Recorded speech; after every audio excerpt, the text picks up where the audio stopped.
everyone, welcome to another stream. Today we have a late afternoon stream with some Super Nintendo and NES. So this is, how do I say this? It's Ninja Gaiden Trilogy, but it's not Ninja Gaiden Trilogy. It's not the Super Nintendo Ninja Gaiden Trilogy that you know and probably don't love. It is actually the original 3 NES games ported to Super Nintendo this year by Infidelity. He's been cranking out lots of NES to SNES conversions. A lot of them take advantage of the MSU-1, which is kind of like a faux Super Nintendo CD. So you get streaming audio and stuff like that. You get full motion video in some of his ports, and there's usually a lot of quality of life improvements in his conversions. So you basically have the original NES game running on the Super Nintendo, but a lot of times flicker will be removed, slowdown will be minimized, and overall the gameplay experience is improved over the original on original NES hardware. So it is December 23rd, 2024, as of doing this stream. Infidelity dropped this 3 days ago, so this is still kind of brand new to me.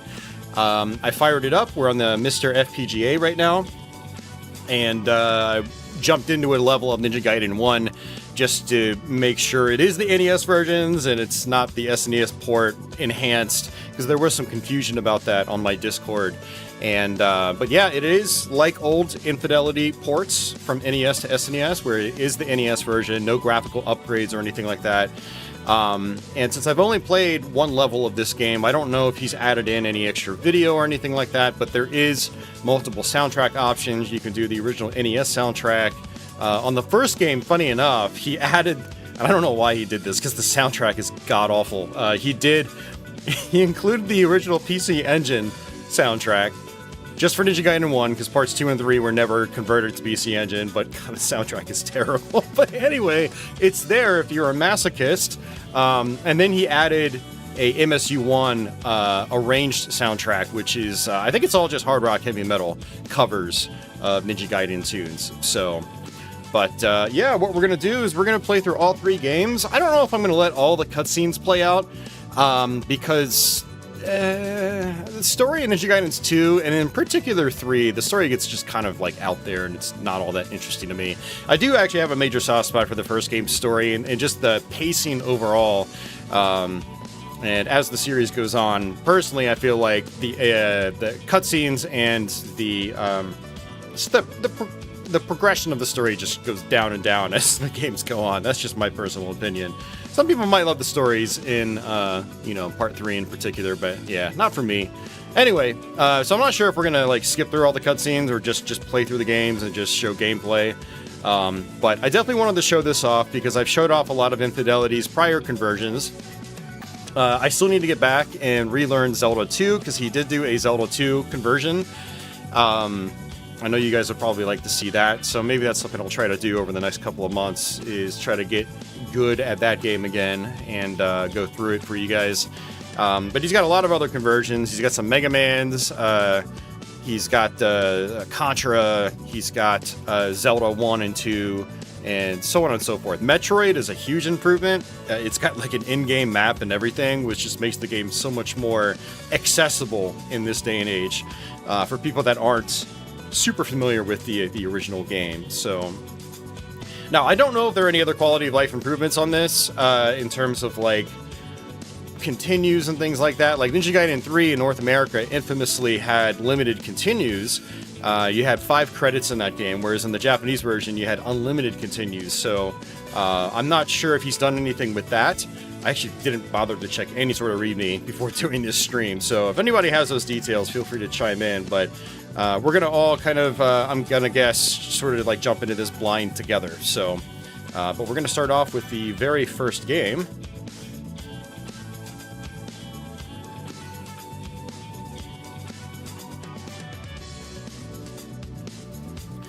All right, so we got a few people out there in chat. Starting off, I see Aquas out there. Good to see you, Aquas. I see Jason Scott, Freddie Voorhees, Guilty of Being Right, Da Force, Society, The Odd One, and Desan. So welcome, guys.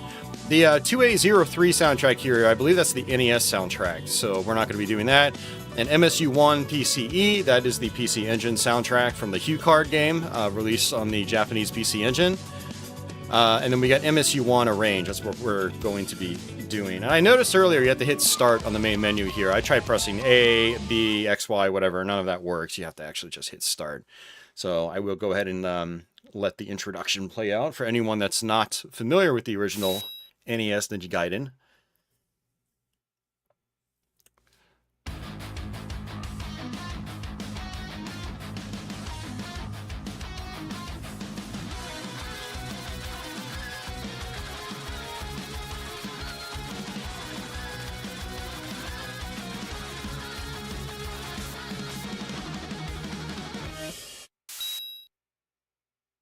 Yeah, I like the whoever did the music. I'll have to go check the README after this just to see who's actually responsible for these covers.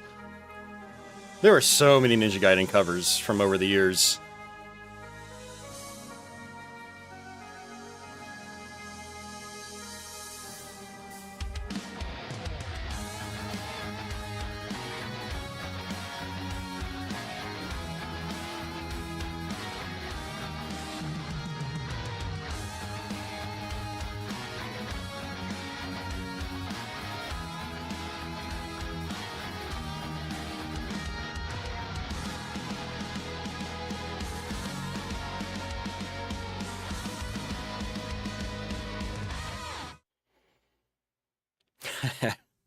Yeah, I have a feeling this is just going to be all like remix music and just, you know, basic Ninja Gaiden gameplay. So I might end up skipping through a lot of the cutscenes. And we'll just play through all 3 games, and then that'll basically be it. And again, I am on, actually, I don't know if I actually said it, I am on the MiSTer FPGA. I originally actually wanted to do my Super NT. I wanted to play this on my Super NT. And I have an SD to SNES on that system attached to it, and I go to power the damn thing on, and my SD card's missing. I must have like accidentally ejected it when I was putting the console back last time I was using it or something. And so now I'm gonna have to make a brand new SD card for my SD to SNES, which is kind of a bummer. Because I had all my MSU-1 conversions on there, and so this is the first time I've loaded up the MSU-1 stuff onto the MiSTer FPGA. But yeah, as you can see, it's basically just the NES game with the music, and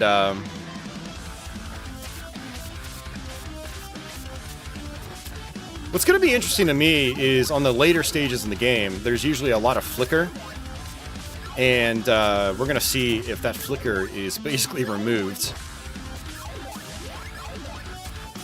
Ninja Gaiden 1 in particular was really good about not usually slowing down. I think there were a couple of exceptions, but for the most part, it was always a very snappy game.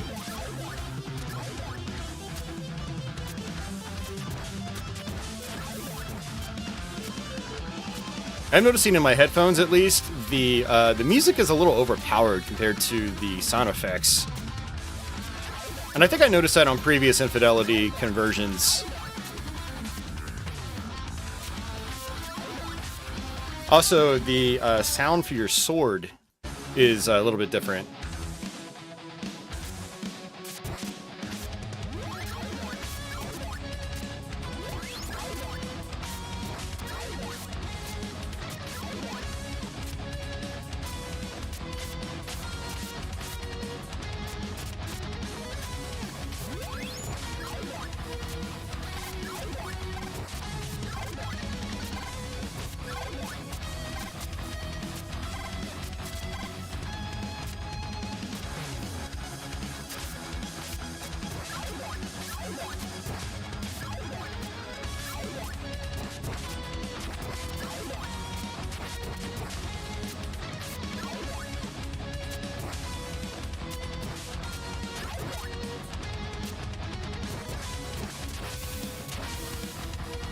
Hey, DG, welcome back.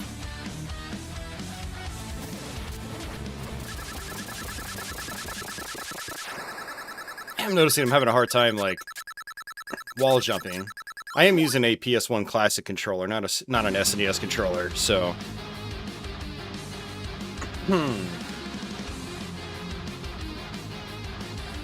Society, you can play the original soundtrack.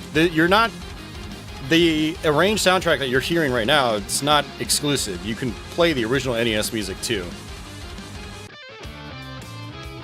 Again, like I pointed on the main menu, you can select the top soundtrack, which is the original NES score. So,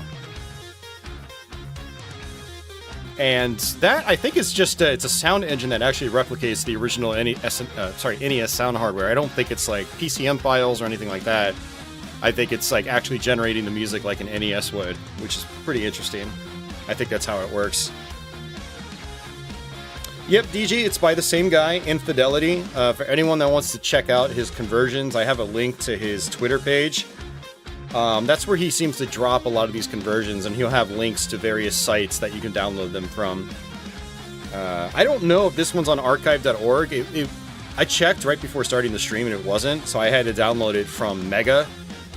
I don't know if he's starting to butt into, like, copyright issues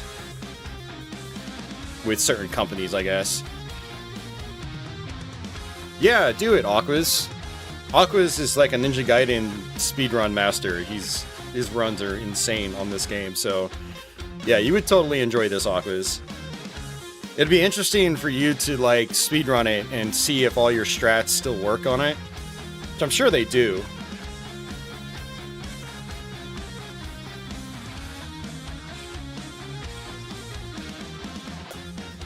Ooh, I heard a little bit of a skip there. Yeah, so I'm going to assume this is a pretty early version of this. A lot of times Infidelity releases updates to these. So... Oh, I tried to throw my throwing star, and it didn't work.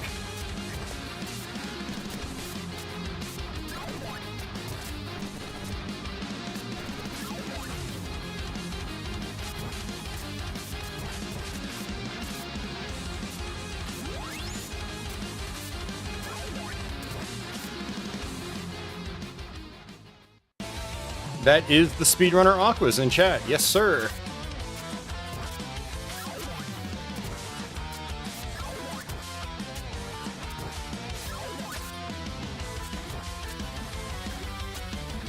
Aww, messed that up. It's always fun doing a little damage boost off that bird and getting boosted over.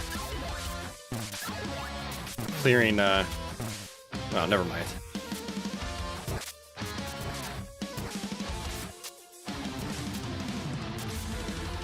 Oops. Yeah, my timing is all sorts of off, but that's okay.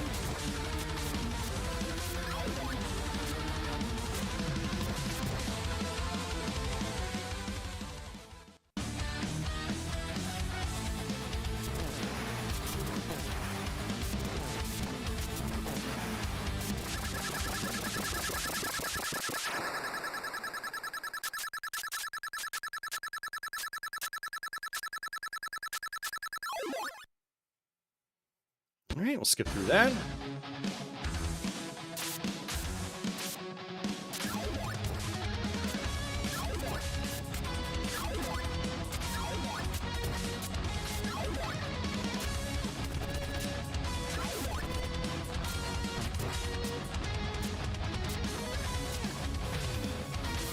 Oops.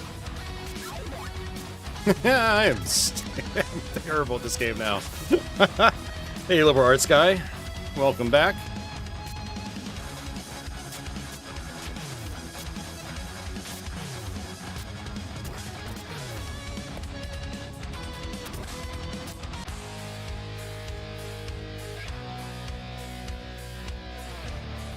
There are some cutscenes you always have to let play out, and this is one of them.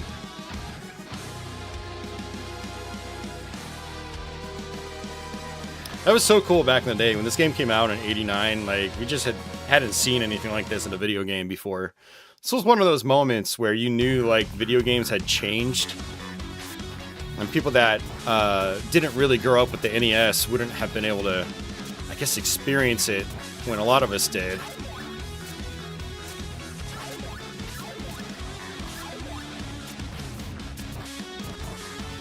I'm gonna skip the stopwatch down below, or the hourglass.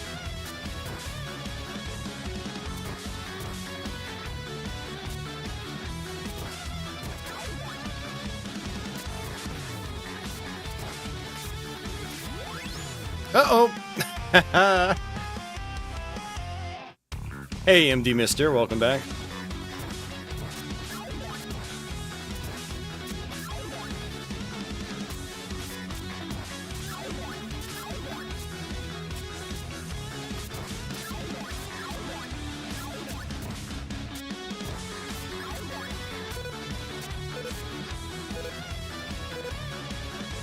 Bummer about the SD card. Yeah, you're telling me, man. I had all my stuff loaded up on it. Like, I had, you know, Super Game Boy ROMs, and, you know, since I'm playing on or I would have been playing on a actual Super Nintendo or Super NT, then I'd get all, like, the special borders and stuff like that for certain Game Boy games and extra features. Whoa, why did I go down? I think my PS1 D-pad is not working right. Yeah, so I'm going to have to set that card up all over again. And I had all my MSU-1 ports on it as well, and I don't know if I actually backed that stuff up. So I might have to spend part of an afternoon fixing that. I mean, the MiSTer does it as well, but, you know, I like being able to do that stuff on my actual original hardware.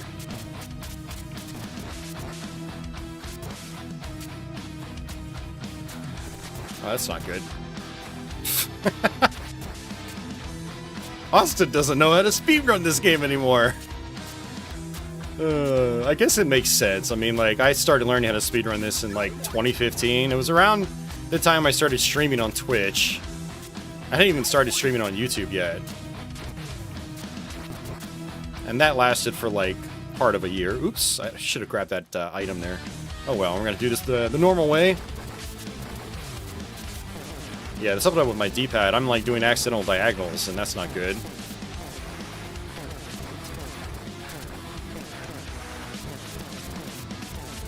I wonder if my PS1 mini controller is just getting worn out. Maybe these controllers just aren't long-term reliable. Dim Gut says, I love the cutscenes as a kid. It was like a cartoon. It really was. Yeah.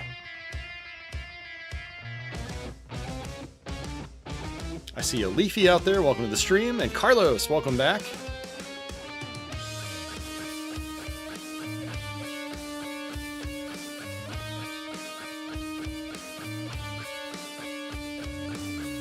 Aqua says he's had some weird things happen with the PS1 mini controller on the MiSTer. Okay, so it's not just me. So Aqua's, I have two of these controllers. I remember when I sold you my PS1 Classic, I gave you one, and I wanted to have two, you know, because they were my main controllers on MiSTer. And I noticed the L1 trigger stopped, it's getting mushy for me on both controllers, which is really weird. So I wonder if there's like a design flaw. And I don't know if that's been happening to you.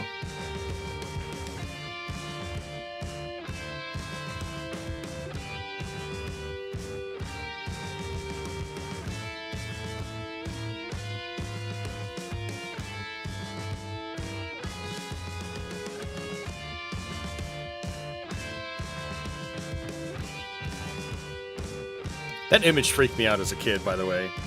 Remember, I was like 7 years old when this game came out. There was some scary imagery, you know, if you're a kid. Yeah, Ninja Gaiden was not, like, fully wholesome. It's also one of the things I love about it.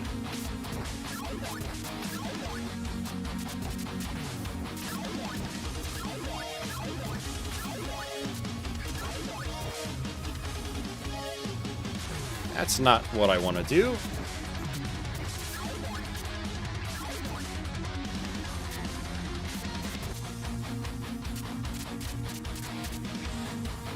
Yeah, I really like this tune. They did a good job with this one.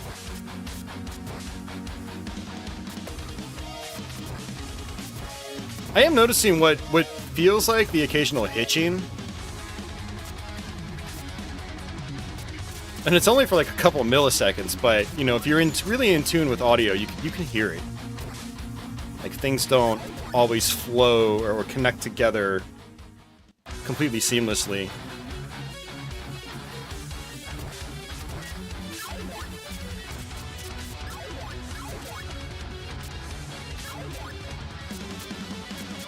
Whoa, like I held right there, and Ryu didn't actually jump off the wall, like right away, like he should have.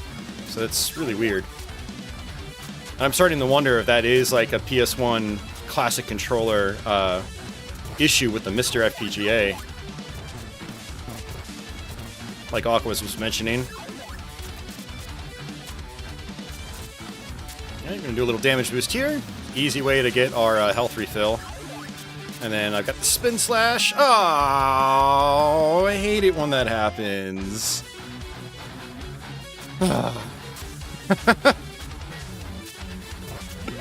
It was not planned. Holy crap. Yeah, I just tried to attack and it ate my input. Again, I think that's a PS1 classic controller issue. Another reason I really wanted to do this on my actual SNES with my flash cart.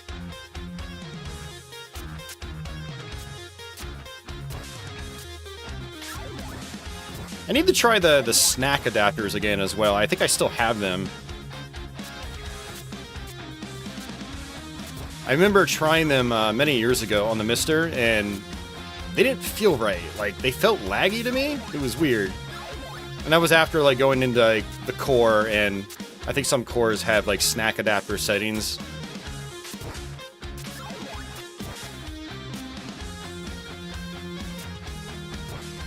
But I might have to try to give them another shot.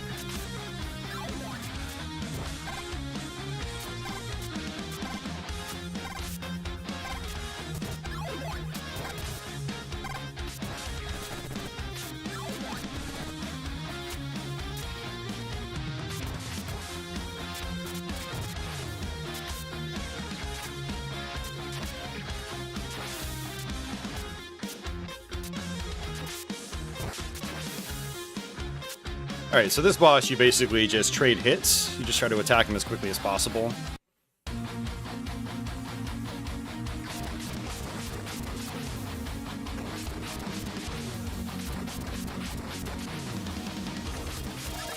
Yeah, I know exactly, DG. That's why it was always weird that they didn't feel right to me. The snack adapters.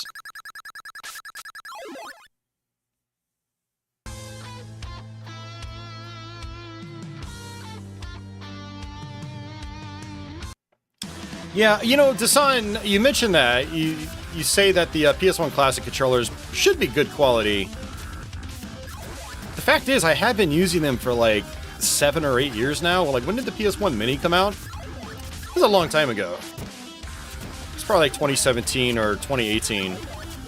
And I've used those controllers quite heavily.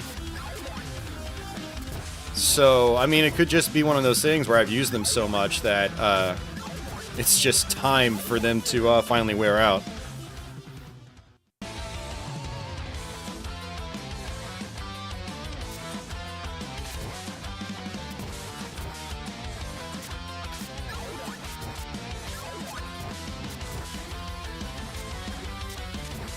I do wonder if they're going to use the MSU-1 arrangements from the same artist for every game.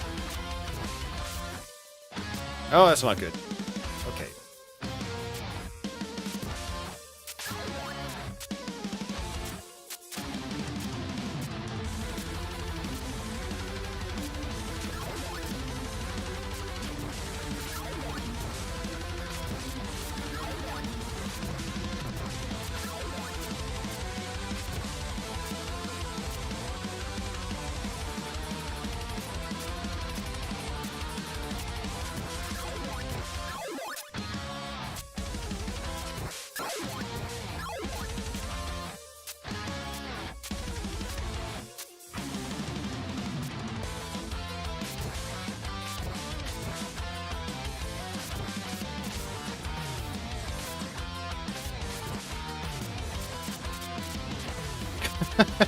God damn it. Alright, there we go. Whee!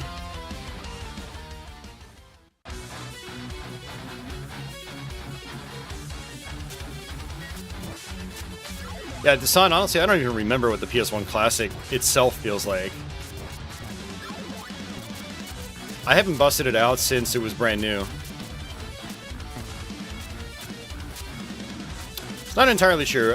One of my regular viewers actually sent me a USB stick to hack it. Unfortunately, it never worked for me, so... That was probably about a year after it came out. Oh...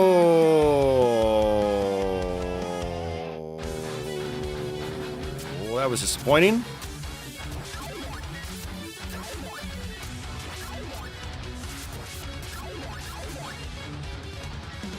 Oh, God.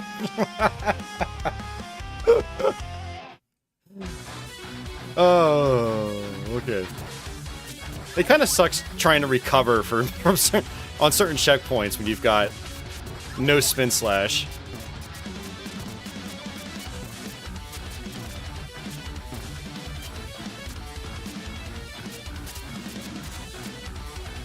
Yeah, my controller is completely unresponsive sometimes. It's so weird. Like, I'll never have that problem on an NES controller.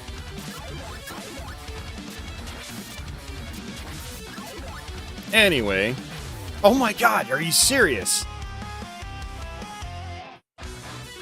I basically jumped over. I had enough of a gap to land on the platform, then jump up and use the spin slash, and the timing just did not work out.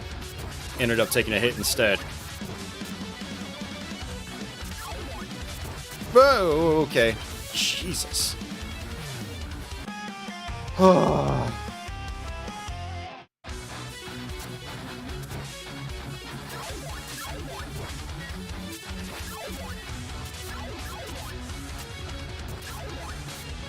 Sometimes you just gotta keep going.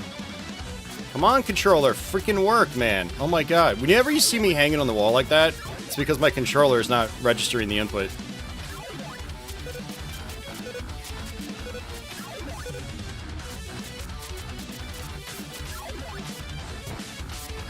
I might actually switch to my 8-bit Do controller for the next game, because this is really bad. And I don't... Well, that would actually let us test if it's the game or if it's just the MiSTer. Or if it's my controller, sorry.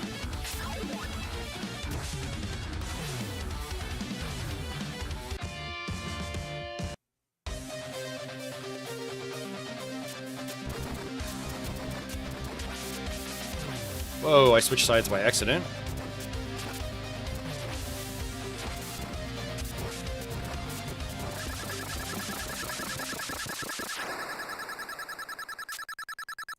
My controller doesn't have analog sticks, so there is no such thing as stick drift on mine.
Should bust out my 8-bit Do Neo Geo CD pad and play Ninja Gaiden with that. That'd be fun.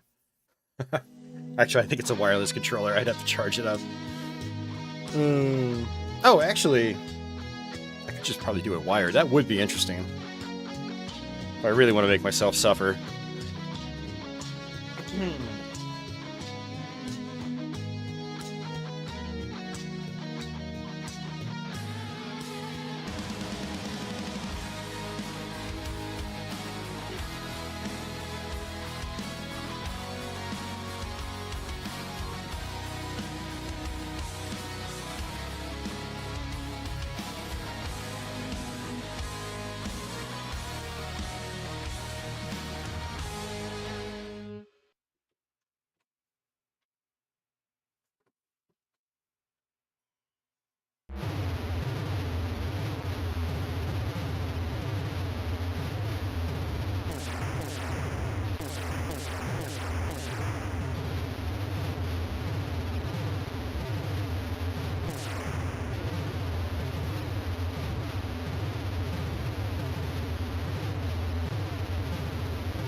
I wonder if I can use my 8BitDo 2.4 gig controllers wired if I just plug them straight into the MiSTer. I've never tried that before.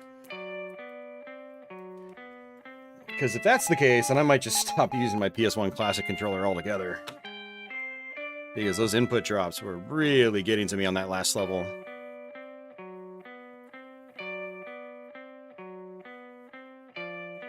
Hey, New Moon, welcome back.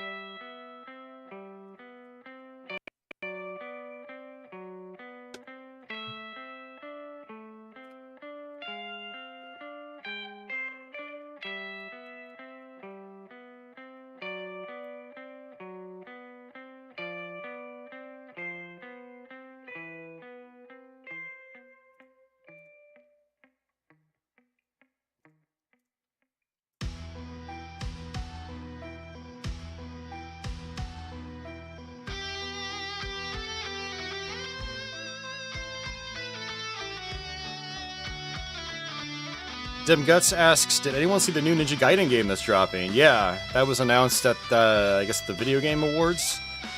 Looks pretty cool.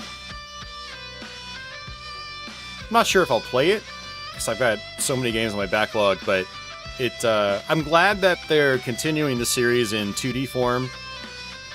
And it looks like pretty respectable 2D as well. There's a lot of details and animations and stuff like that, and it looks like it could be challenging. So the original Ninja Gaiden games are some of my all-time favorites, and, you know, I grew up with them. I was there when they were all brand new, all three of them. And I won't be around forever, and it kind of warms the heart to know that the series will continue on. Not just in 3D, but like classic 2D, like we know and love it. Oh, that's funny.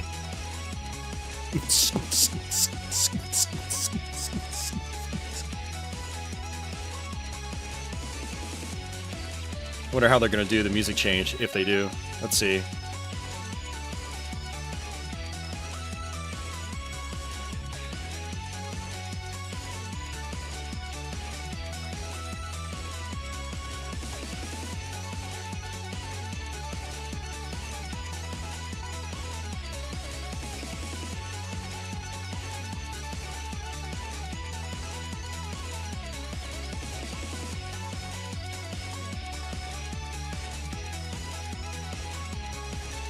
Actually, that's right. I thought they did like a bunch of different themes on the Ninja Gaiden ending, but maybe I'm confusing that for another game.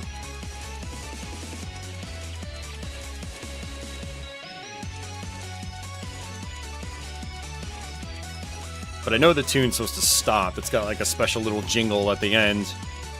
We'll see if they do that with this remix.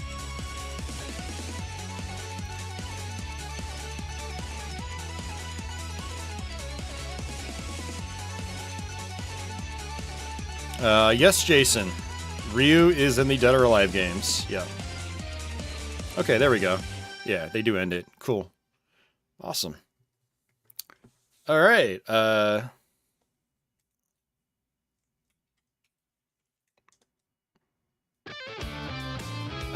hold on a second here, guys. I recognize an input, but I'm probably going to have to reconfigure my controls, unfortunately. So let me do that real quick. So oh, that's volume. Whoa, my god. Okay. Yeah, so for anyone that doesn't have a MiSTer, every core has a menu like this. You've got video options and stuff like that. You can load a different game, but then you can also change your controls.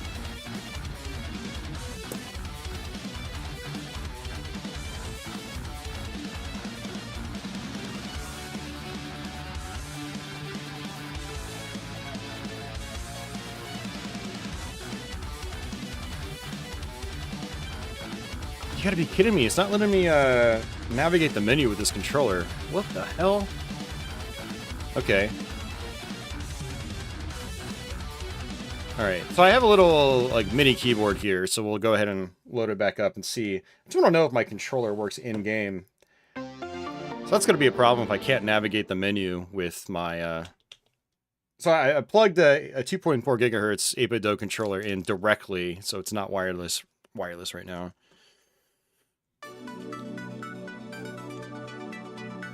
Okay, yeah, it's working in-game. Hit start, MSU-1 arranged. Okay, alright, so we're going to use this 8-bit DO SNES controller, but that's really weird if I can't navigate the main MiSTer menu with it. That's quite disappointing, actually. But I have a little mini keyboard that's wireless that I use in situations like that, like panic scenarios.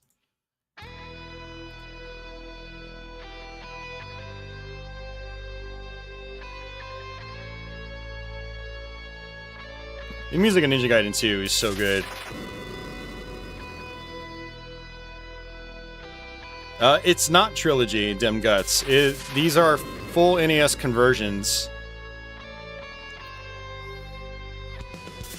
So this actually has nothing to do with the Super Nintendo Trilogy release. The original Tecmo Trilogy. It's confusing.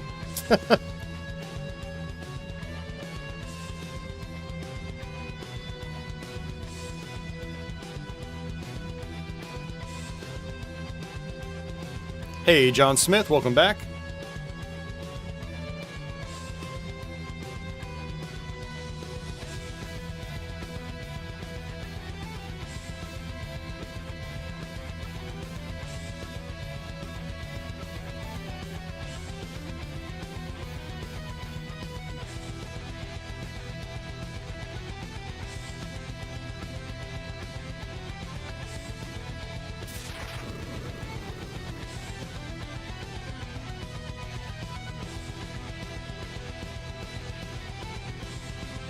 That's a pretty badass remix. I like it. Or pretty badass cover.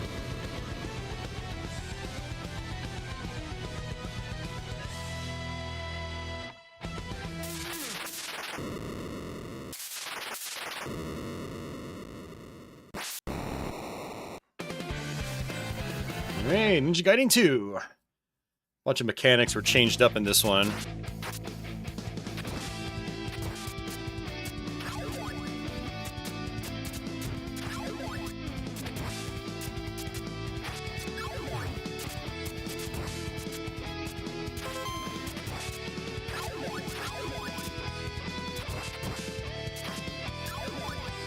Yeah, part 2 added a lot of different specials, like this downward shot,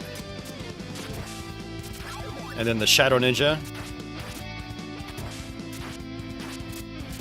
You know what, I was so focused on the gameplay in the previous game, I wasn't even really analyzing flicker. But I don't think I saw any, because it's always pretty noticeable in the first game.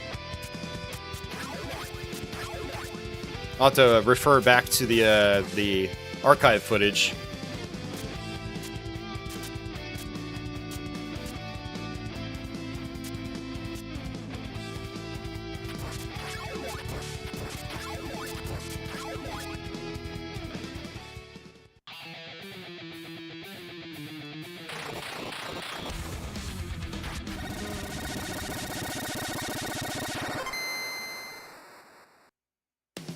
Okay.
I love the speed up and slowdown physics here.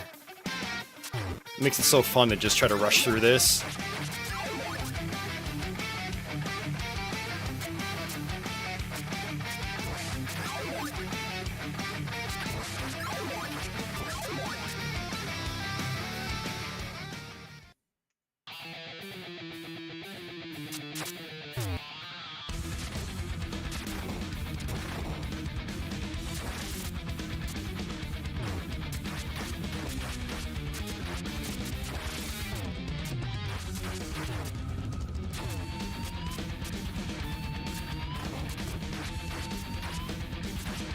Hey. Normally I have a lot more weapon energy when I get here, but I definitely screwed that up. Nope, not gonna work.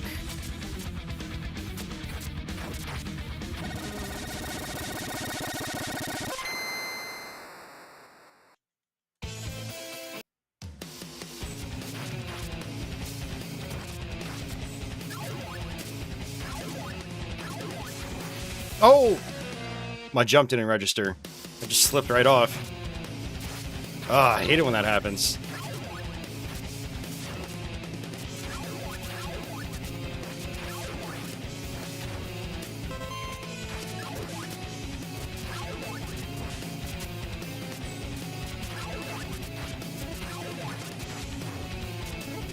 Yeah, one thing I like about the orange scrolls in this game is that they permanently extend your special weapon meter, or your special weapon energy allotment.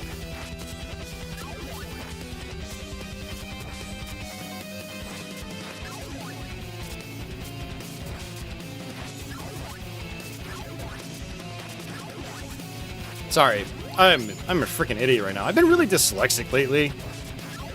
My brain has not been working as intended. The orange power-up icons, they just refill your energy completely. That's what I meant. It's the scrolls that extend them.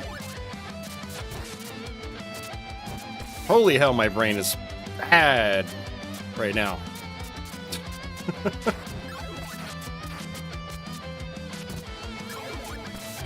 Yesterday was my mom's birthday, and my brother and I went over there to hang out.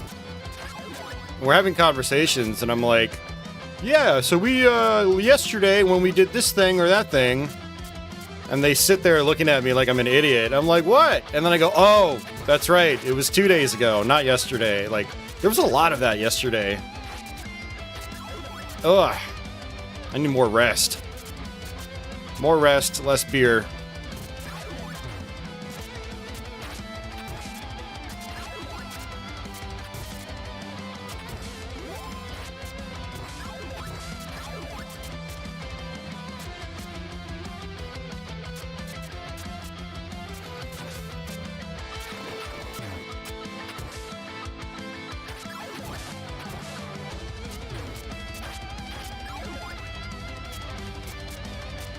Double kick.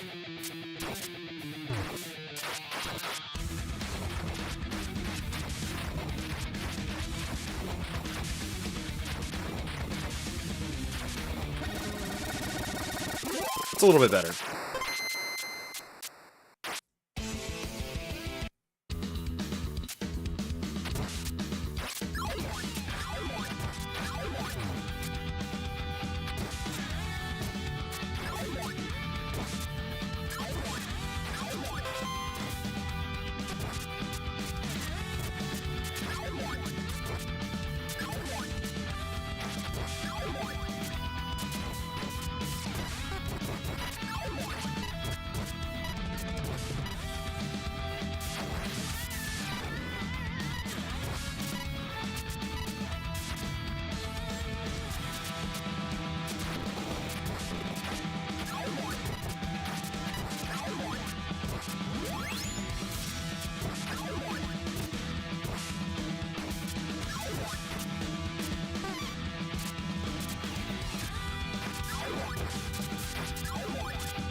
A lot of scrolls.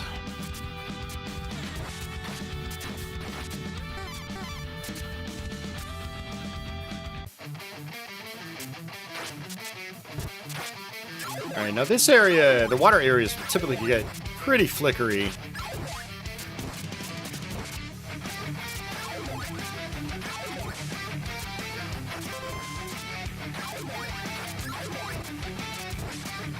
Uh-oh.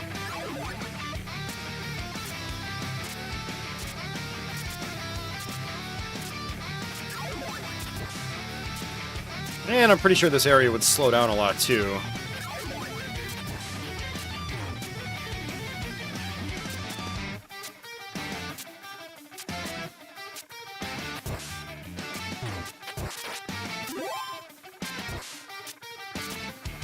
Yeah, that's pretty cool.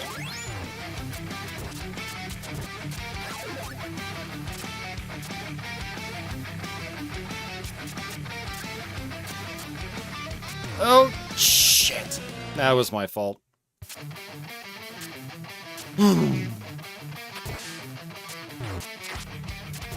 Infinite extra life.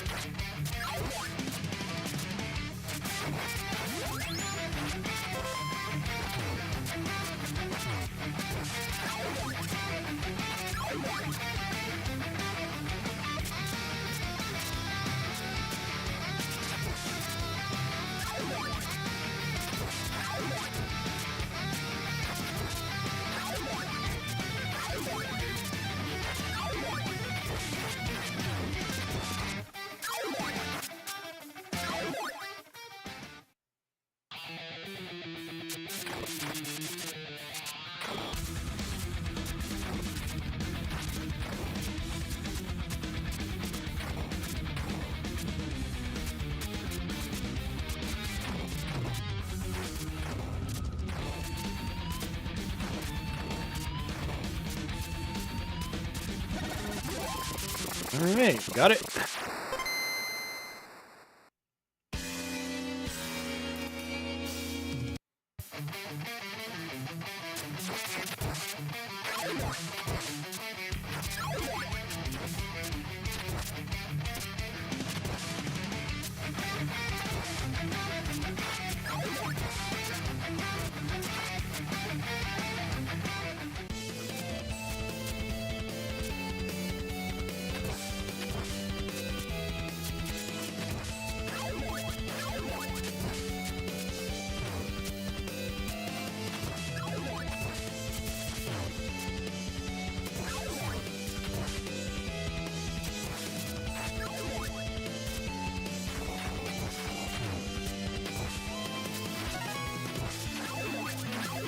Right, extra life right there.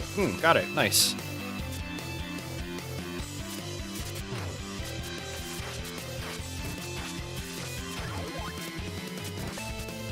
My route through that level is not as good as it used to be. I'm always, like, starved for ammo. Alright.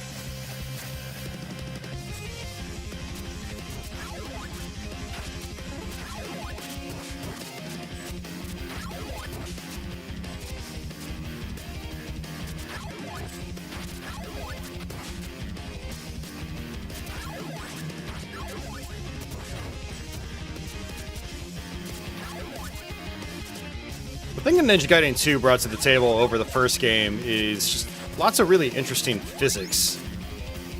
Like on this level, you have ice physics.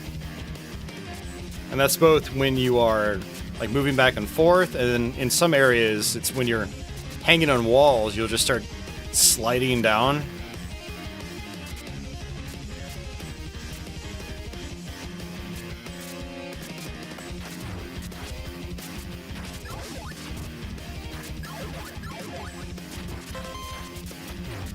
Oh, God, that was bad, man. I clipped onto the platform unexpectedly. I wasn't expecting it to do that, and so I lost all control.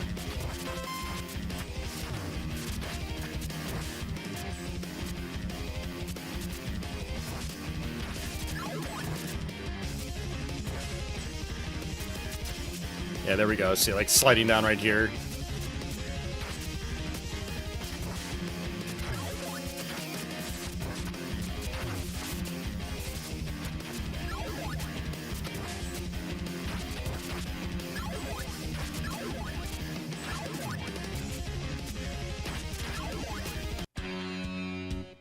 Alright, boss time.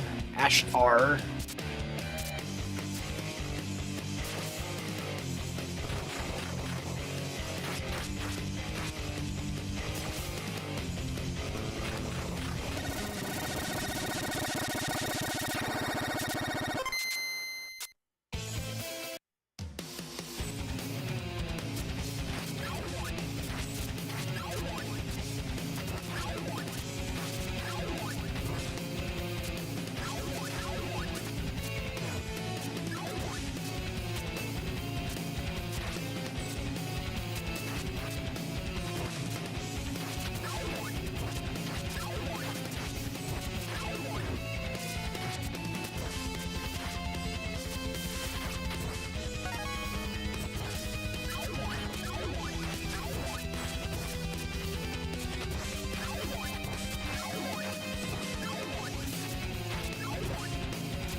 Yeah, August, I agree.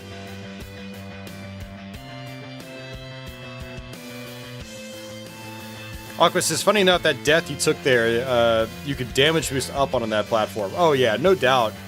I definitely was not at the right height to be able to do that though.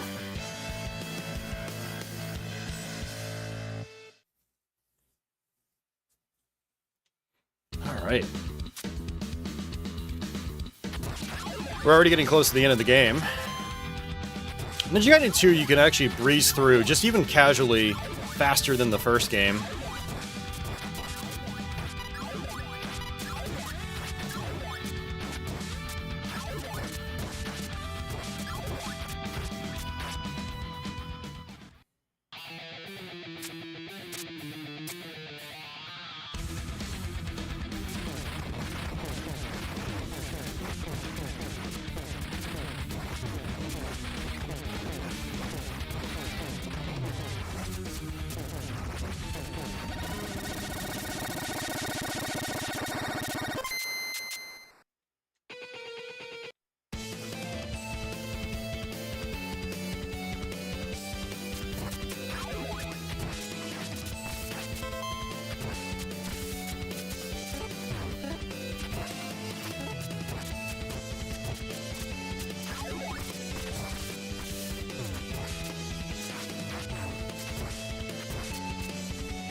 The lack of slowdown at this point in the game is actually kind of tripping me up a little bit.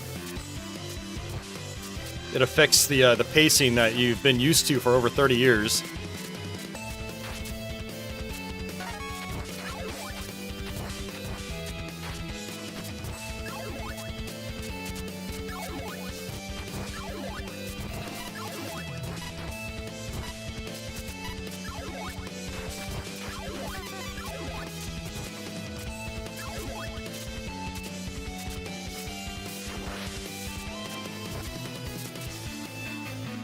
The other cool thing about this, that I think some people don't really think about with these conversions, is that you're basically seeing like an RGB quality image, whereas if you're just playing your NES and RF or composite, like the quality's not going to be nearly this good. And even if you route this into like the same CRT you might use for a composite NES, you know, running into that CRT via component, it'll still look like infinitely better.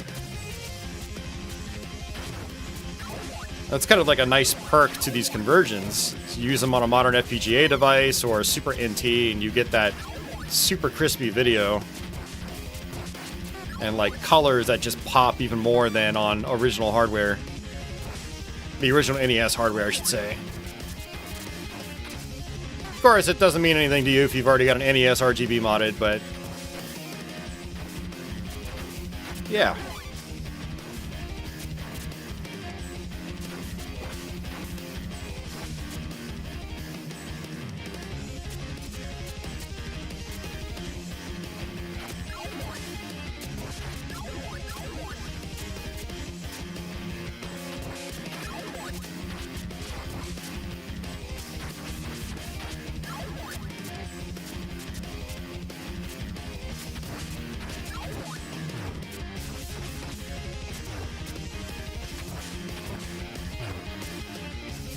Ah, the respawning though. Ugh. God damn. And of course, I'm out of Ninpo again. That's really, if you run out of a sub-weapon energy, like it completely screws up your routing, and it makes things a hell of a lot harder.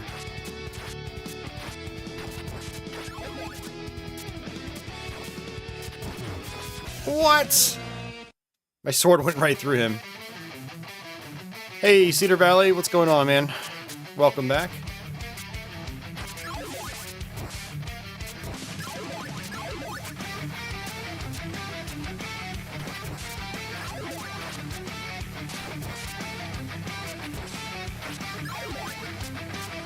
Oh no, I can actually use that extra life.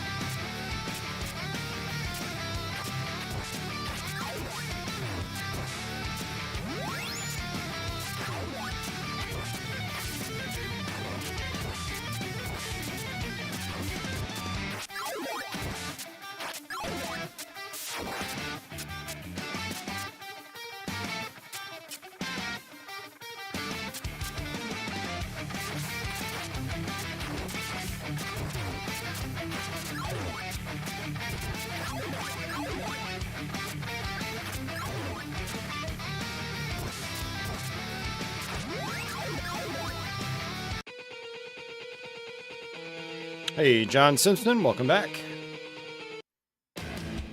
Yeah, the soundtrack is pretty sweet, for sure.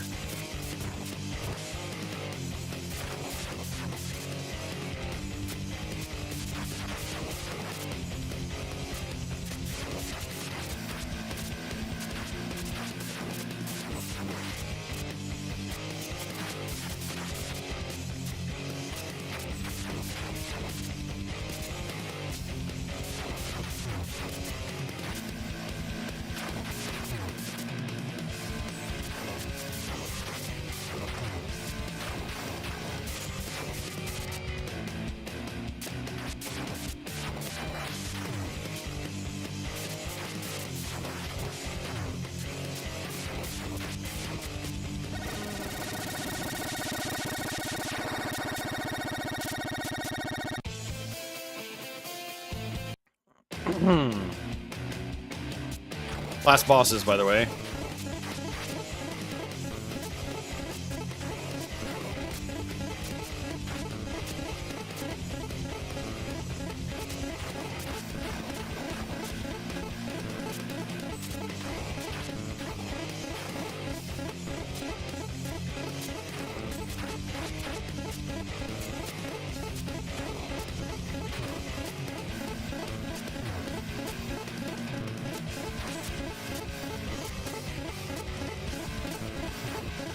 God, what am I doing, man?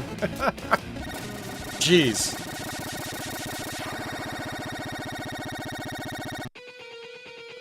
Alright, last fight. That was probably a bad idea. There we go, that's a little bit better.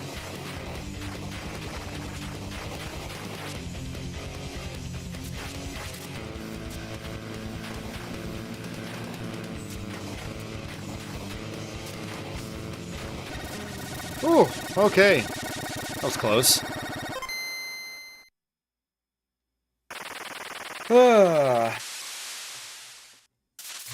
Yeah, we skipped most of that story, so if you guys aren't familiar with the game, then you probably had no idea what was going on story-wise.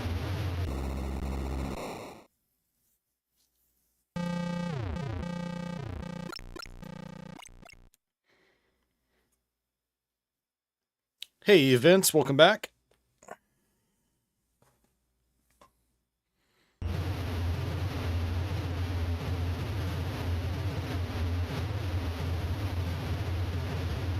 Oh, nice, Aquas.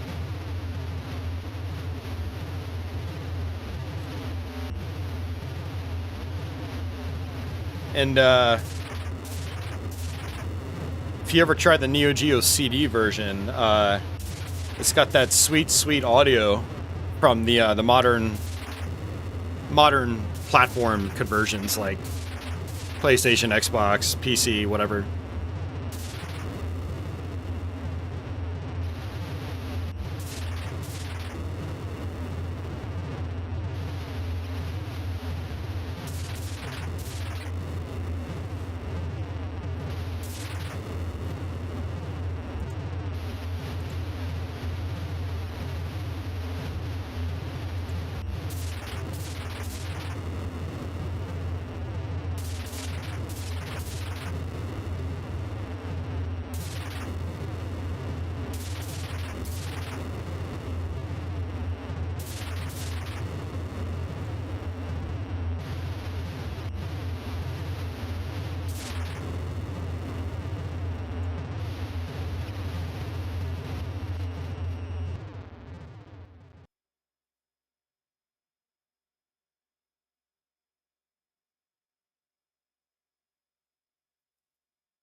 So quiet.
Alright, nobody cares about this.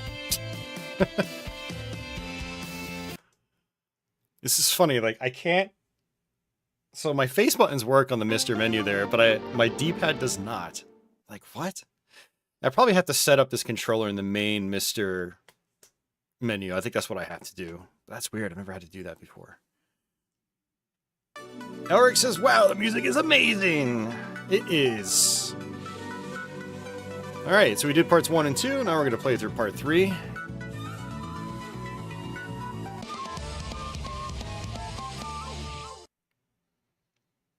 I haven't played through part 3 in a little while.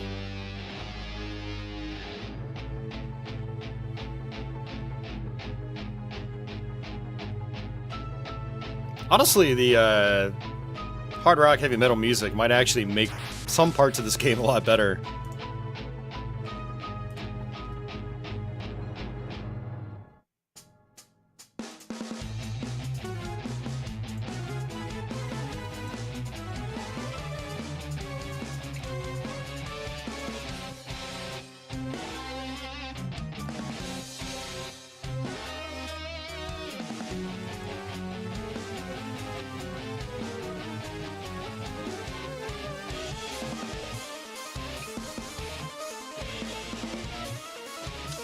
Erwin, I don't have a link. You have to go to Infidelity's Twitter page, and he should have more information on that. I have the link to his Twitter page in the description box, but that's all I can give you.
One thing I want to see is if it's just the American version straight up, or if like he modified the continues that you get.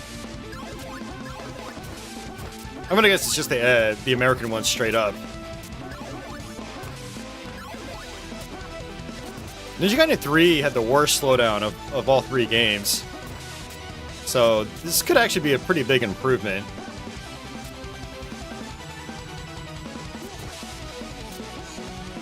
Yeah, worse slowdown and worse flicker. It was definitely the busiest of all 3 games. In terms of like the amount of objects on screen. Yeah, so far it seems pretty solid.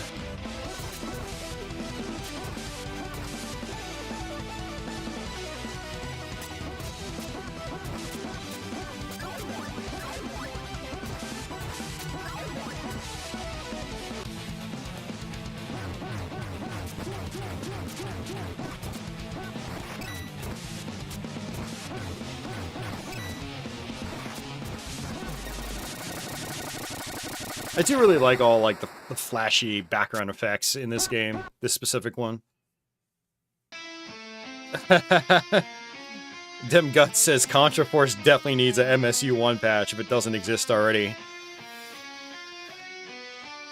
Yeah, so the MSU-1 itself, I don't think is what's like removing slowdown and stuff like that. I think Infidelity probably has to go in and do a lot of manual adjustments and corrections. Displaced Gamers earlier this year did a really good episode on Contra Force and why it slows down so much. Could Infidelity fix that? Maybe. I don't know. I don't know his process, so... But if there was a version of Contra Force that could be rebuilt for the Super Nintendo, that removes like the slowdown and improves the performance, then yeah, I'm 100% for it. That would be pretty awesome.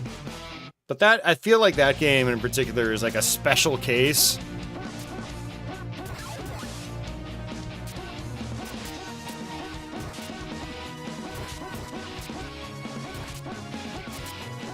Whereas with games like, you know, Ninja Gaiden 1, 2, and 3, they're all really busy games. Like, you can... I think it's pretty easy to tell why there is slowdown and some flicker in these games, because there's just so much going on. It makes sense. Contra Force, like, barely has anything going on. It's funny. Like, it's... And it's a late release. It's like 92 or something like that. So, yeah, I'm not sure what Infidelity has to do behind the scenes, under the hood, to improve the performance on these games. But I'm just wagering that it's probably a lot more work with something like Contra Force. Hey, Jay, welcome back.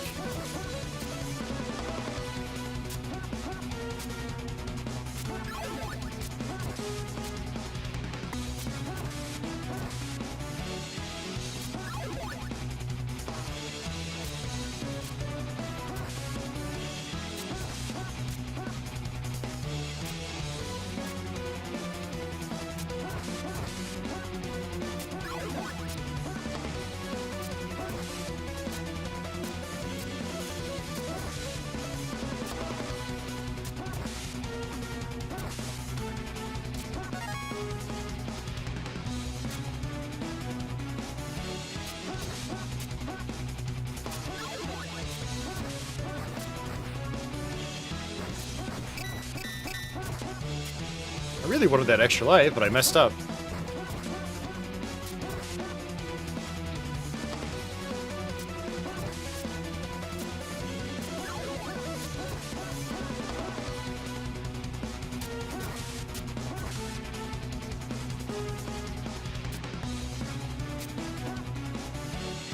Yeah, one of the downsides to Part 3 is they decided it would be a really fun idea to add lots of auto-scrolling sections.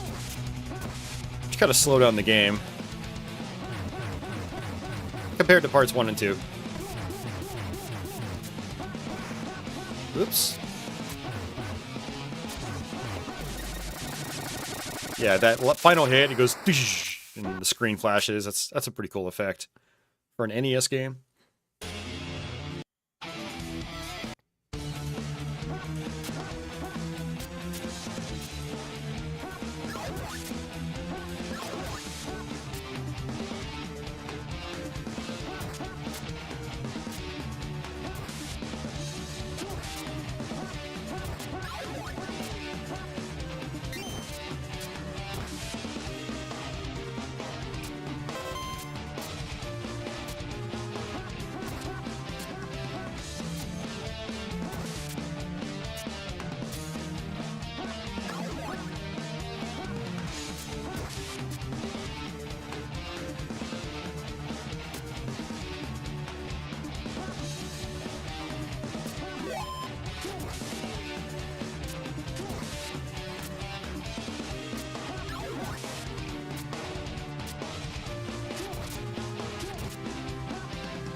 Hey, John, likewise. Welcome to the stream.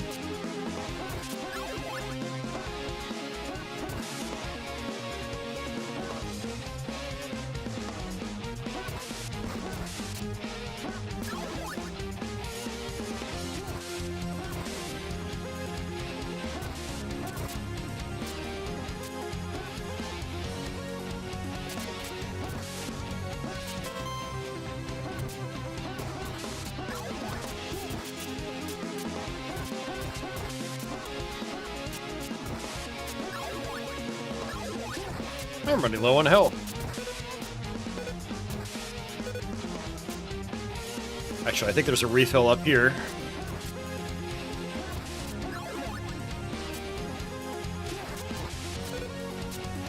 Yep, there it is.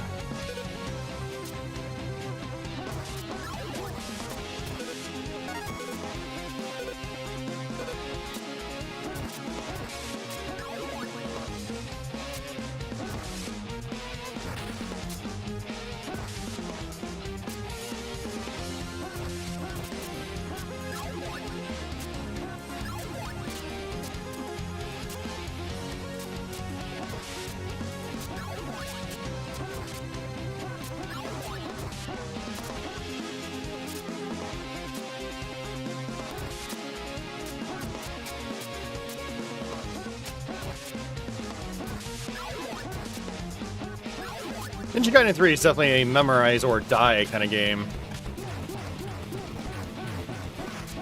I mean, so were the first two, but this one in particular has a lot of like, oh, I need to jump this gap. Oh, now there's an enemy in my face. Boom. And you just get knocked down into a pit. So you have to be even more methodical in this game, I feel. There's less, like, for a casual playthrough, like what I'm doing, there's much less of a speed your way through, speedrun kind of feel to the game. It's like you really have to stop.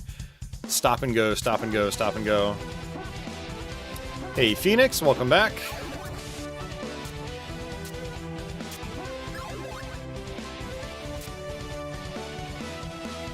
Yeah, it's actually kind of funny now that I think about it. I've never really watched a Ninja Gaiden 3 speedrun. I was really big on Ninja Gaiden 1 and 2 speedruns. But I don't think I ever watched a single one of Part 3. I'll have to do that just to kind of see what the strategies are.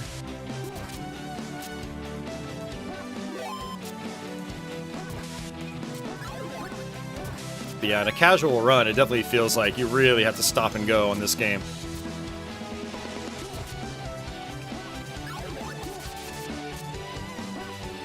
Oh! My attack didn't register. Or, sorry, it didn't, the input didn't register.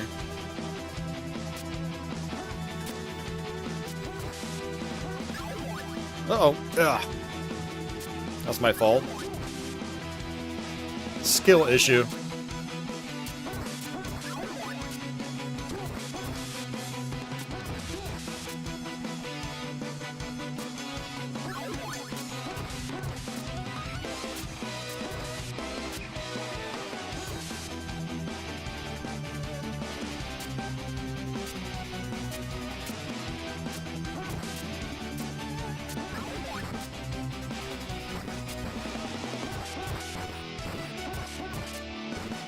Ah. I forgot to turn my speakers back on. Crap. Sorry about that, Flutter.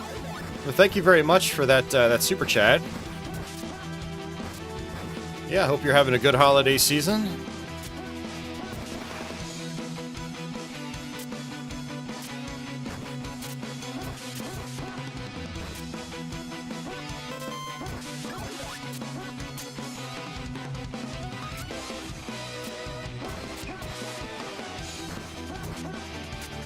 Alright, well, I've barely got any health. That's great. Let's see what happens.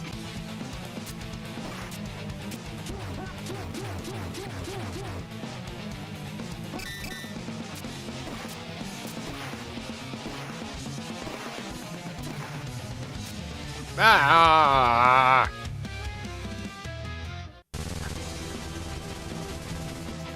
Erwin, look in the description. All your information's there. So I don't have to repeat myself. To give you an understanding of what this project is.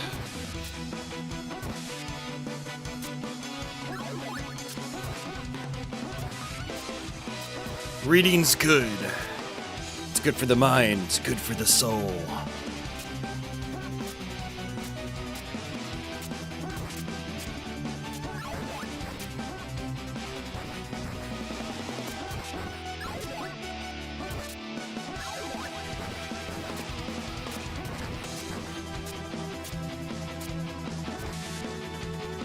try this again.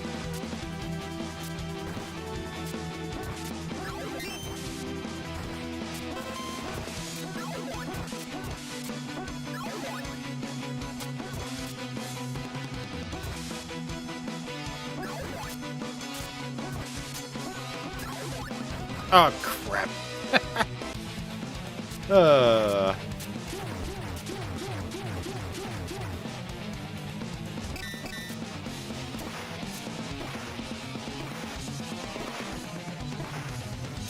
Yes, the sixth one, he hops up.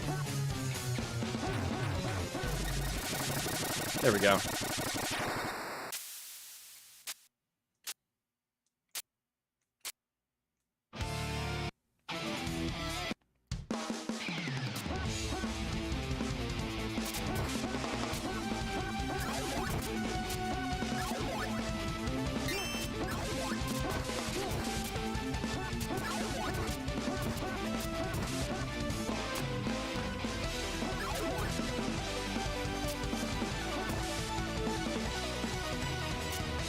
Yeah, this part is notoriously bad for flicker and slowdown, and there's basically none.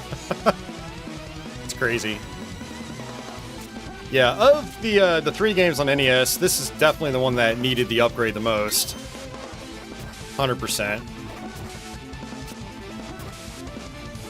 So yeah, that is a very welcome improvement in this game.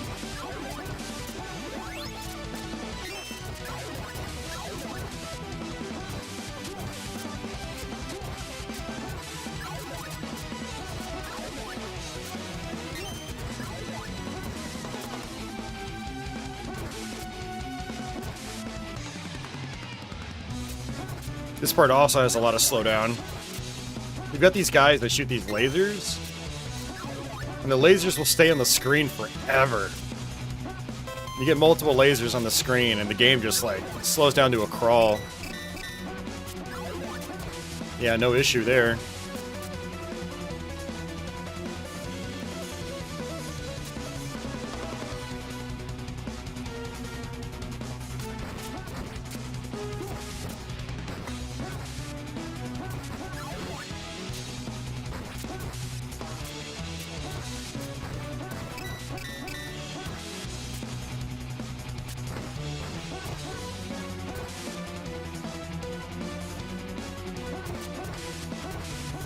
This is another part with a lot of flicker and slowdown, and it's perfect here. It's pretty awesome. Hey, Steve-O, welcome back.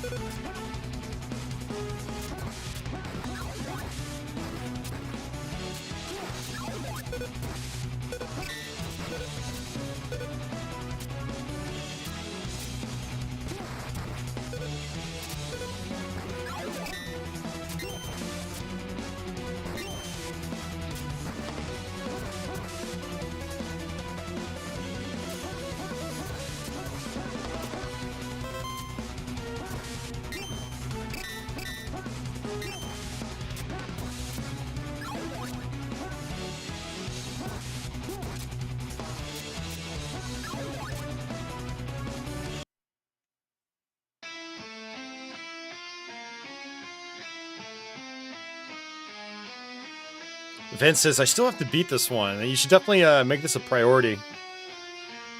I think you'd get through it pretty quickly.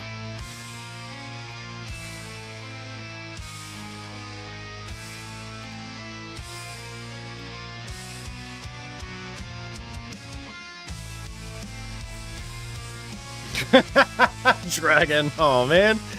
Yeah, I haven't seen you around in a bit. Welcome. Yes, this is a live stream. This is not an archive.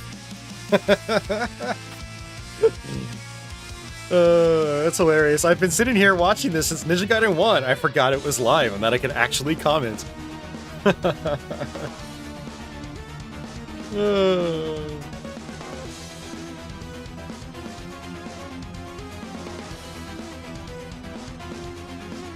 Steve-O, yeah, the last level in this game is quite challenging. It's the most challenging of the 3 final levels in Ninja Gaiden, in my opinion. But it's very doable without the fire wheel. Fire shield.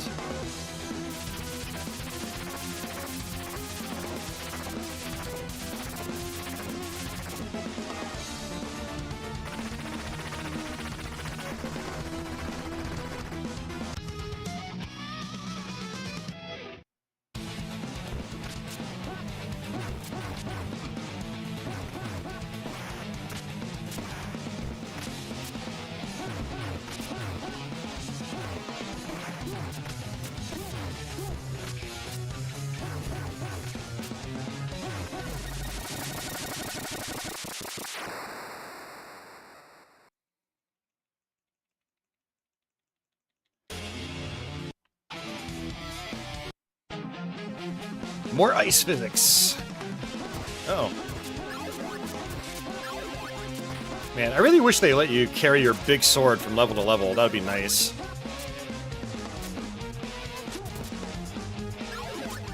I'm sorry, this part of this song sounds like a circus or like carnival music.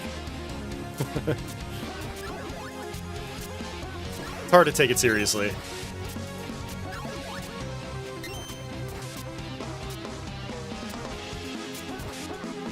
Jeez, I'm doing really bad. Yeah, that's another section that usually has really, really bad flicker and slowdown.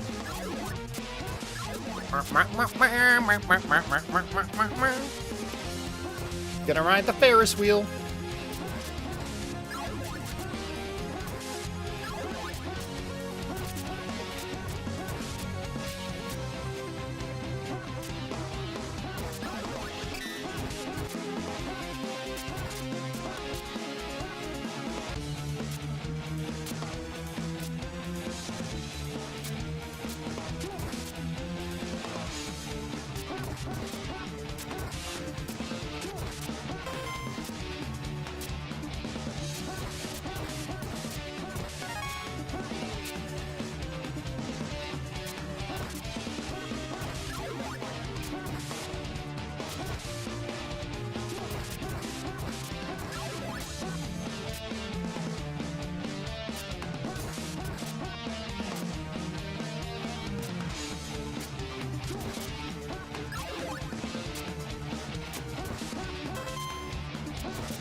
Alright, one up.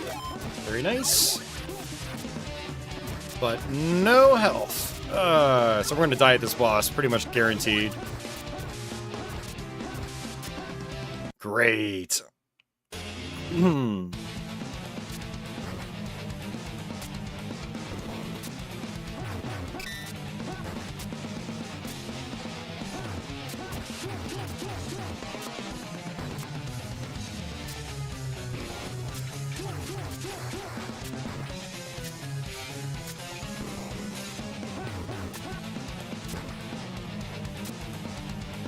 Yep, I knew it was too good to be true. Oh, I knew it. The Dragon says, watching you wreck these is cathartic. I was never able to beat any of them as a kid. That's another difference. When you pause it, it puts this over.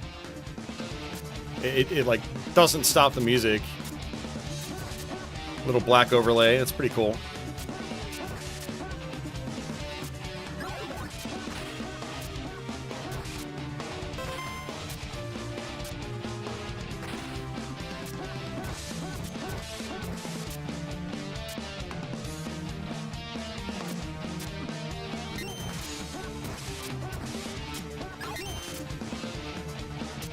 This vertical attack is one of my least favorites in this game.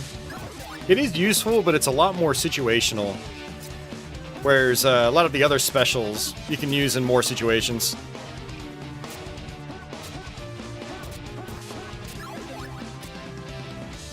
Like this fire attack, they extended the arc of it so much that, or the angle, that you can use it in a bunch of different situations now.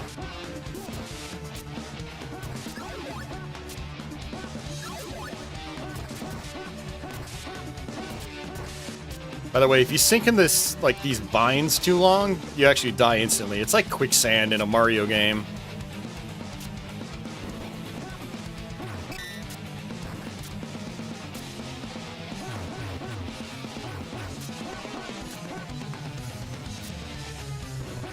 Look at that. We had some really good RNG on the first round. Now it's just really bad RNG. Jeez. Yeah, that's one of my least favorite bosses in all of NES Ninja Gaiden because, like, his pattern is so random.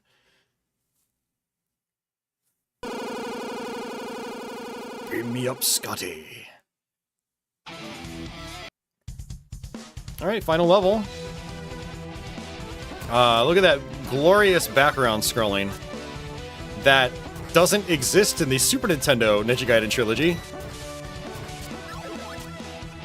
Yeah, that version of the game just starts off okay, and then it just goes downhill and further downhill as the ports, as you go through the conversions.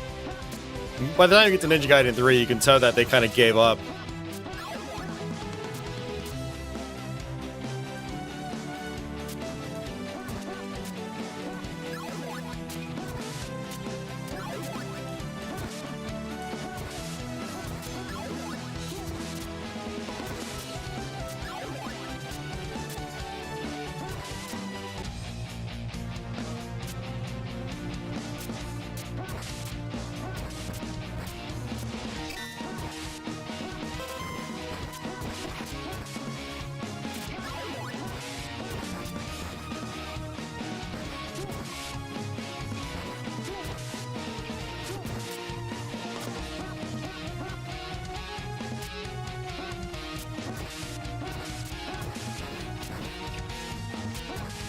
This level is definitely where the memorize or die stuff gets the trickiest.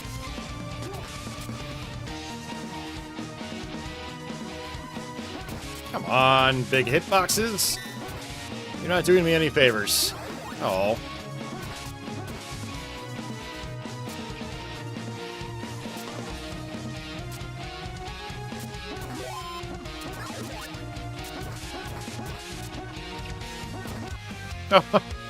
I figured.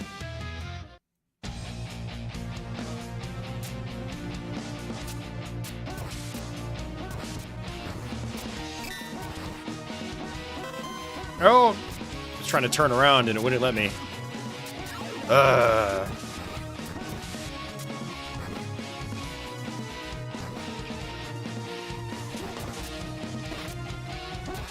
Too many enemies on screen, I guess. The walking guy failed to spawn in.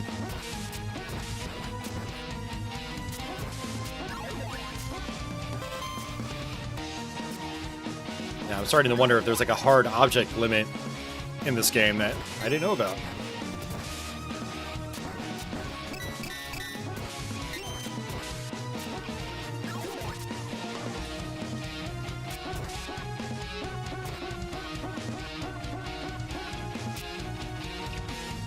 Why not, Steve-O? Ninja Gaiden 3 and Lynx is fine. It's not nearly as good as this, but it's still fully playable. It just really, it looks I don't even care about the graphics because it was the Lynx, but the sound was the worst part about it. But gameplay-wise, it was still fine. It's still a good game. I mean, for a handheld of the time, like, yeah.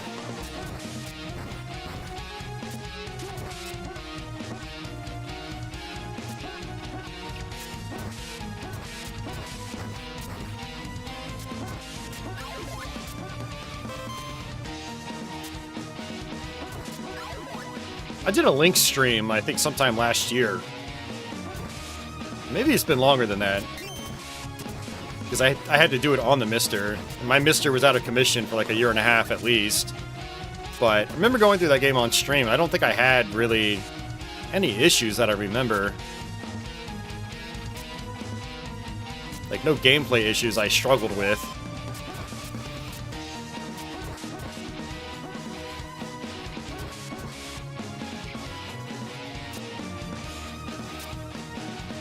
Uh-oh.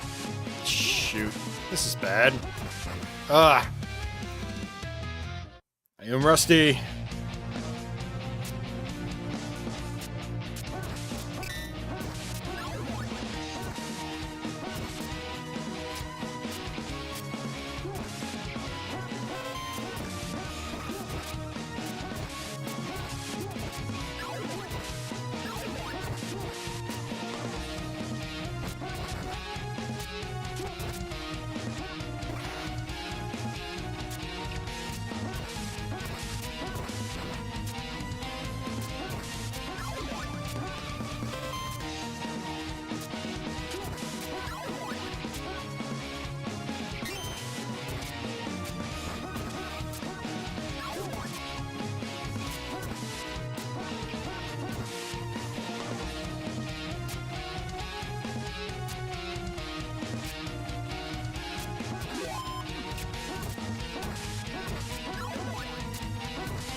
Nope, not fast enough.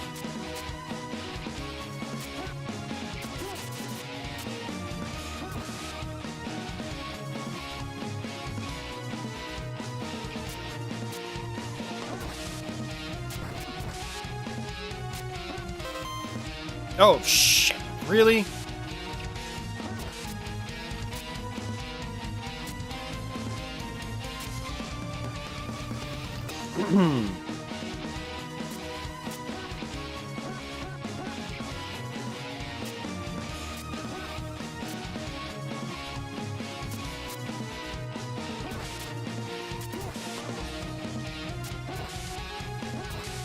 All right.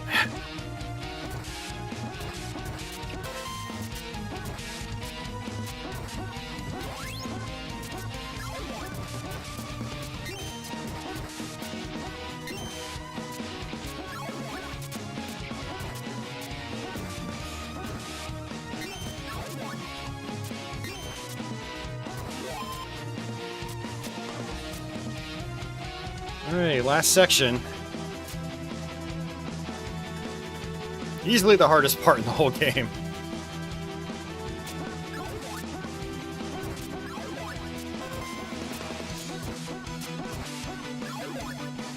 I understand why people kind of hate this part, but I feel like by this point in the series, they kind of had to up the ante.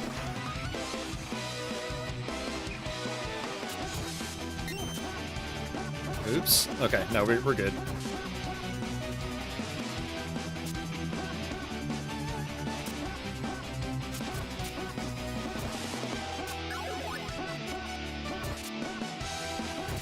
So for this part, oh crap! Oh, I totally forgot. Yeah, disappearing block section, you kind of just take it one block at a time. God damn, I'm so rusty.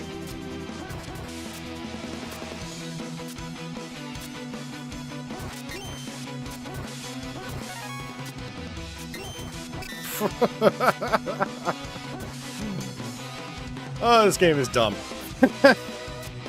It gets so... The difficulty becomes really dumb at the end. Holy crap. And only have like... I'm only gonna have like 30 seconds to fight the first boss. It's one of the problems with this part. I don't even think it was intended to have such short time here. They just... I think they forgot to re-up your time when you got to this checkpoint. Dude, might only have like 20 seconds when it's all said and done. Jeez.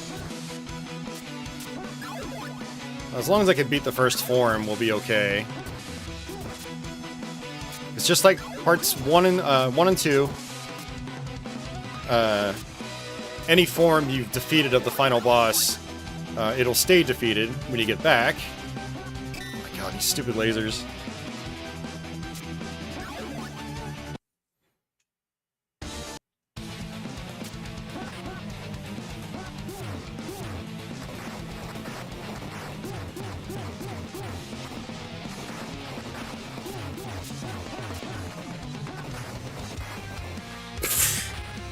God, that means we're gonna have to do this. All this crap like 4 times at least. Ugh.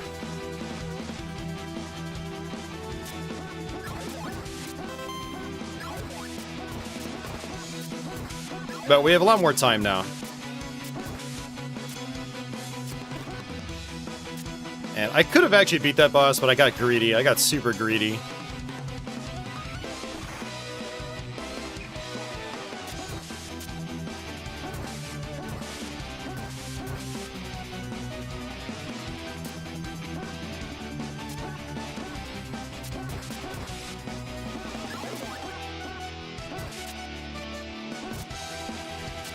There we go.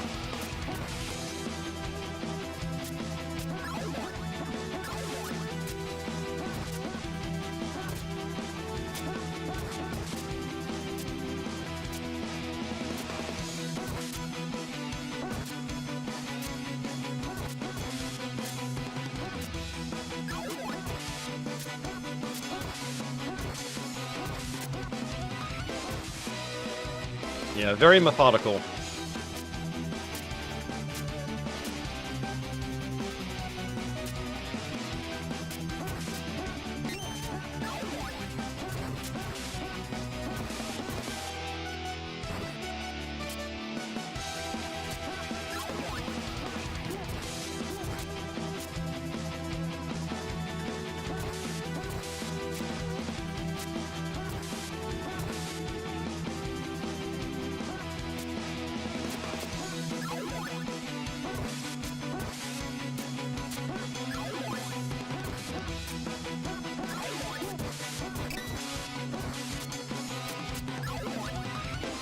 Ah.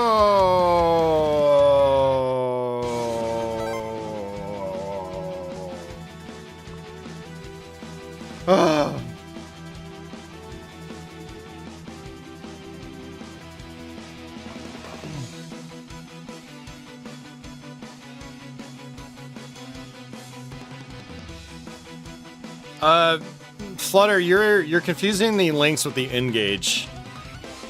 You didn't have to take any battery out to swap cartridges on the links. Yeah, that was the original N-Gage.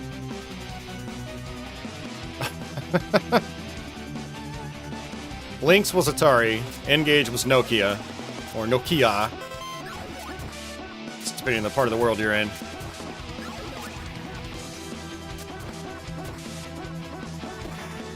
John, check the description box. I'll let you figure it out. With your eyeballs and your mind.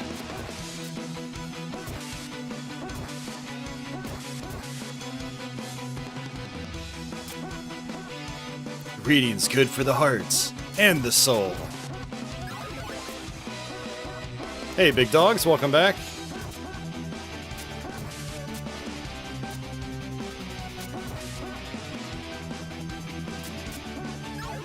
But yes, Flutter, the original N-Gage was a pretty poor design in some aspects. Some aspects it was fine. But, you know, when you gotta take the battery out to change games, yeah, there's a problem. And I say that as an original N-Gage owner from day one. Yeah, that part kind of sucked.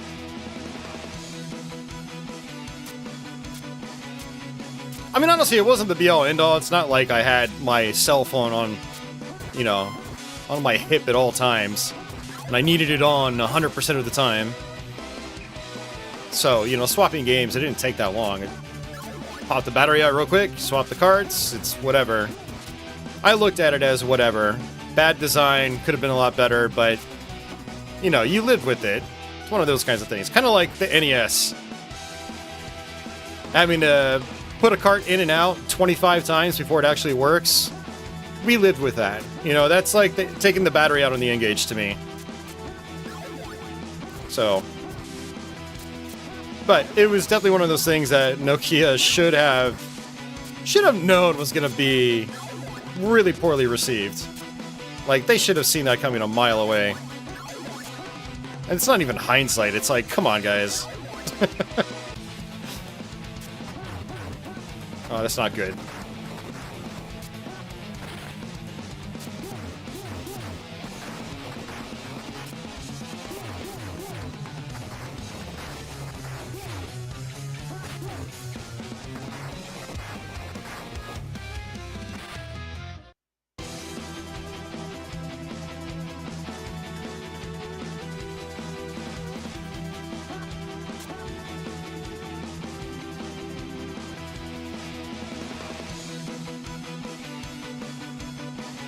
No, Flutter Lynx was Atari's handheld. Game Gear was Sega's handheld. I'm glad to know I'm not the only one that's, you know, brain farting all day long today.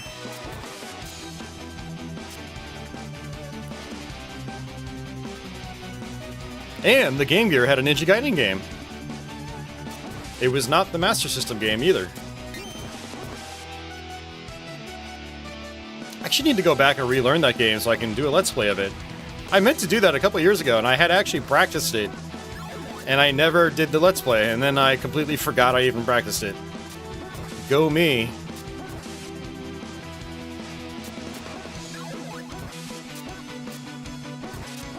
Dude, we've played this level way too many times. Oh, this is kind of bad, actually.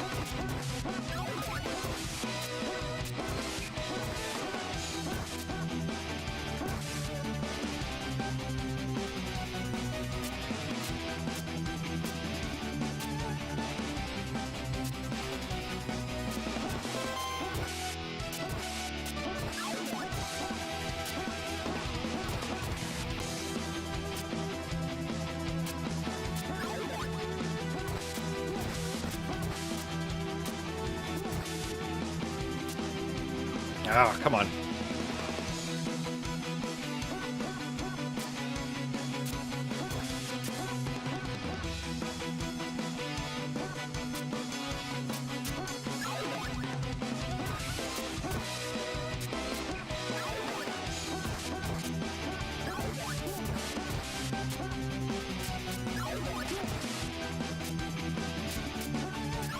Yeah, a lot of people say that they think Ninja Gaiden 1's the hardest one, and I have always felt Part 3 was the toughest.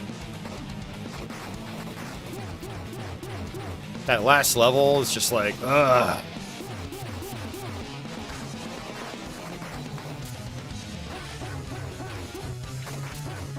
There we go. At least we got the first form. The second form also kind of sucks. Surprisingly, the third form is actually, I think it's fairly easy compared to the first two forms. Oh, that was my fault. What? You didn't, where was the explosion? You didn't even hit me. That was some hot garbage right there. Jeez. Yeah, every time you die the boss, you gotta do this section all over again. And it is a grueling section. It's extremely grueling. You gotta get everything just right. Everything just right, and it's long.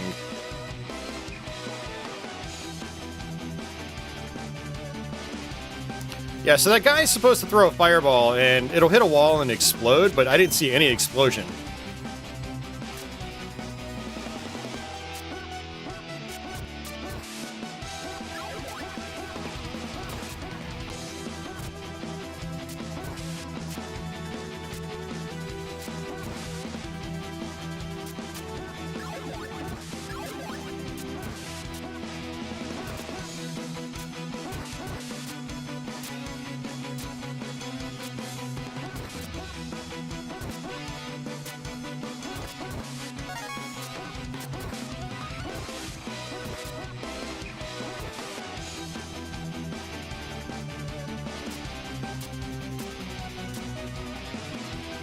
Hey Mario, welcome back.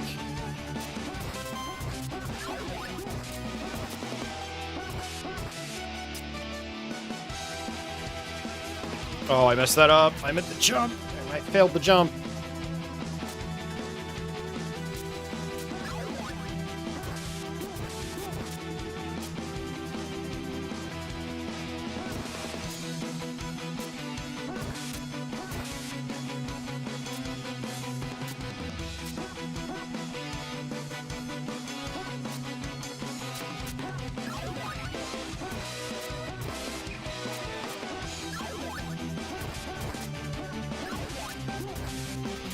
Yeah, some of the enemy death sounds being different does kind of bug me a little bit. I like the original sounds a lot more.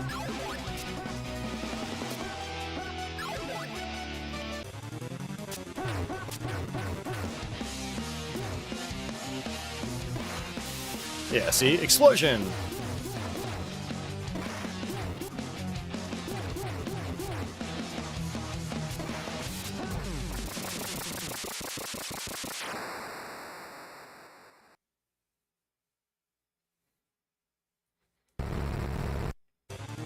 Alright, last one.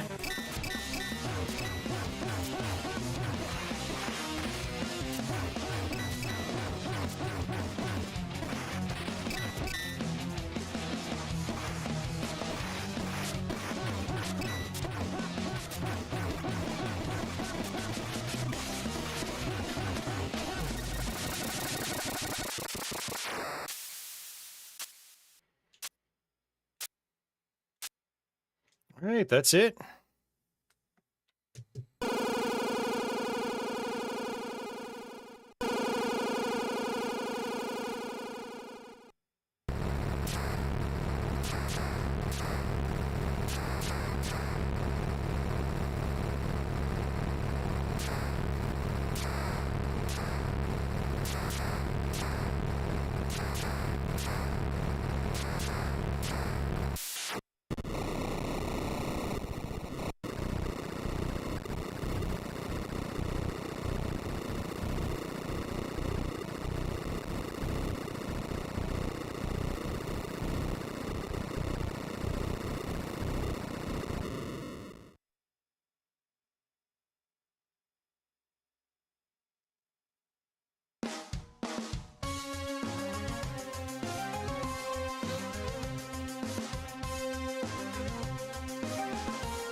like all 3 games end on the same note.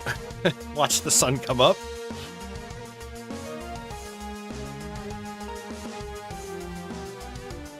You know, if the sun was really that close to Earth, they would have been incinerated. I wasn't even paying attention to the dialogue. I was looking at my phone. I was like, Ninja Gaiden 3, it's like, I love the game. I love all 3, but the story leaves a little bit to be desired. I just kind of tune out. I legitimately like Ninja Gaiden 1's story, though. Like, like I said, I think its pacing is really spot on. But it's kind of like, how do you follow that up with future games? And Ninja Gaiden 2's story, it gets a little, like, Saturday morning cartoon. No, actually, let's do this. Weekday afternoon, after school anime show. That's kind of how it goes. Ninja Gaiden 1 plays it super straight. Ninja Gaiden 2 gets a little... The story just... It's just... There's not a lot of depth to the story in Part 2. And then Part 3 is just like... it's just out there.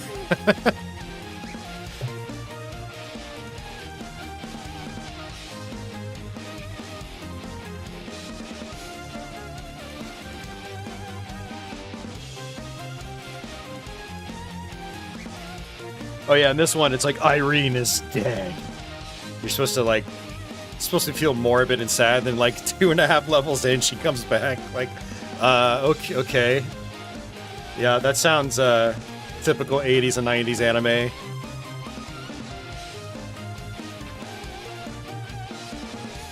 But the game itself, gameplay-wise, the levels and the combat and all that stuff is still pretty good.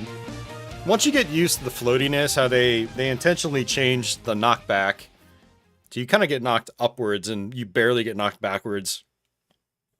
And that makes a lot of parts of the game a lot easier. Alright, so I'm going to actually do something here real quick.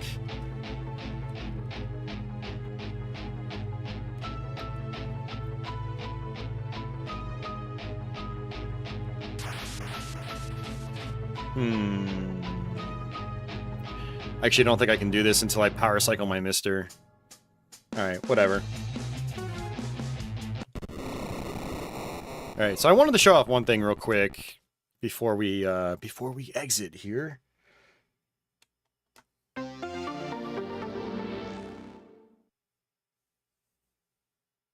Yeah, it definitely takes time to get used to events. I have an advantage on this because I've been playing it since the game is brand new. Like, my buddy, one of my best friends growing up, actually bought this game right when it was brand new, Part 3.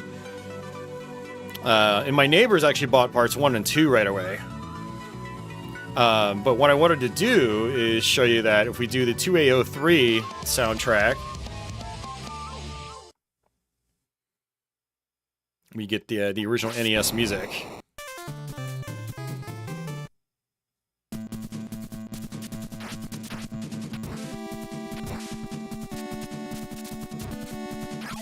God, this game feels so heavy compared to Part 3. It feels so different. It is. I'm so used to going through all the games one by one in order.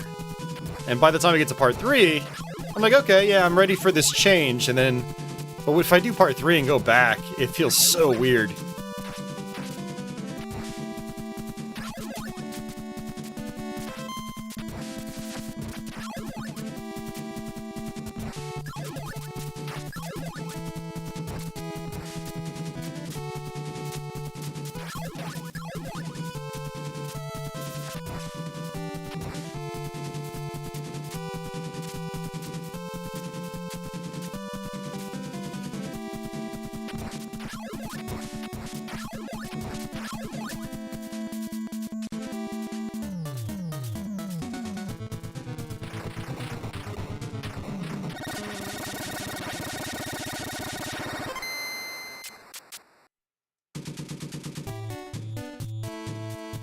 Alrighty, guys. Well, that is going to do it for me. We've gone through all... My controller got tangled up and then fell to the floor.